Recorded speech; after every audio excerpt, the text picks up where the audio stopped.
Okay, guys, I'm here to talk about. A little sick, sorry about that. I'm here to talk about Texas, Wyoming. Game coming up here on Saturday. Texas had some obvious rust against Baylor. They still were able to win 35 or 30, 31-14, I think, or 31-17. I don't remember. Either way, it was a pretty solid outing, and you could tell they had some rust. Two interceptions dropped, but we're focusing on Wyoming now.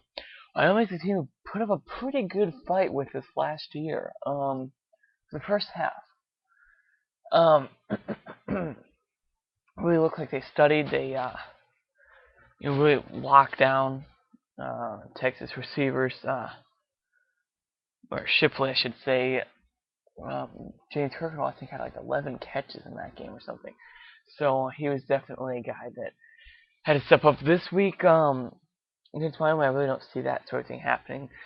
It's the defense that really, they already know who they are. Last year, we had to find ourselves a little bit. First couple games of the year. This year, we really already have our identity defensively. We did drop 2 interceptions against Rice, like I said just a moment ago, but that's rust. You gotta knock some of that off. That's what the first game of the year is for. And I'm not saying that if they do that, they won't beat Wyoming. I think obviously we all know they're going to beat them, except for the few odd people who think Wyoming can come into Austin. Last year it was at Wyoming. We still ended up, putting up 42 points on them in the second half. Um, uh, so that was in Wyoming. This year we're in Austin. Where we're running, it's going to be harder for a team like Wyoming to stick with us when we're running because we're going to be more physical offensively. It's easier to stop the pass than it is to stop the run. So we're gonna go out there. I think we're gonna be too physical for Wyoming. We're just gonna sort of run all over them, and our defense will do what it's gonna do. I really don't think the sophomore quarterback at Wyoming is gonna have. I don't think we're gonna be in any danger of him, picking us apart for the win or anything. I think they might, get some good plays because that guy I watched their bowl game last year. Um,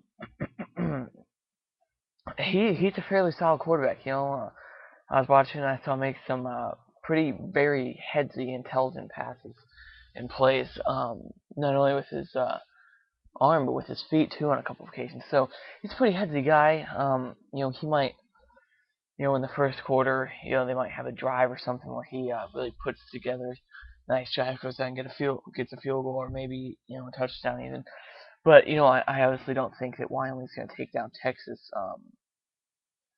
But I think this will be a little bit more of a test, a little bit more of a type of thing where we'll figure out what exactly our team's made of. But still, our first true test isn't really going to be till the third game of the year. This is really what this is prep to help knock the rust off, find out what we've got all around, so we can get prepared for Texas Tech on the first game of the year, on the first test of the year. Excuse me. But I just really think Cody Johnson, Trey Newton is just going to be too much for this team on a big offensive line. And ultimately, our defense is going to be out there. Something I was really impressed by, though, first game of the year was Keenan Robinson, the play. And I knew he was in that recruiting class with Earl Thomas, Blake Gideon, Aaron Williams, Cody Johnson, Malcolm Williams. Great recruiting class. I knew he was in that recruiting class, and I knew he was very talented, hit both his first season and last year. But I was not expecting the improvement that I saw from him. Against against Rice, I saw him all over everyone. You just saw him all over the field. He's making tackles. He picked up that fumble and ran in for a touchdown. Got the great interception. So I really was both surprised and pleasantly, and obviously happy, pleasantly surprised and happy by what I saw from him. I expect to see that continue. I just think we're going to be too strong for Wyoming, and even if there's a Wyoming fan in the world, I think they're going to have to probably admit that Texas has got this one. But anyway, hook 'em horns. Looking forward to seeing them out there tomorrow. And See what happens.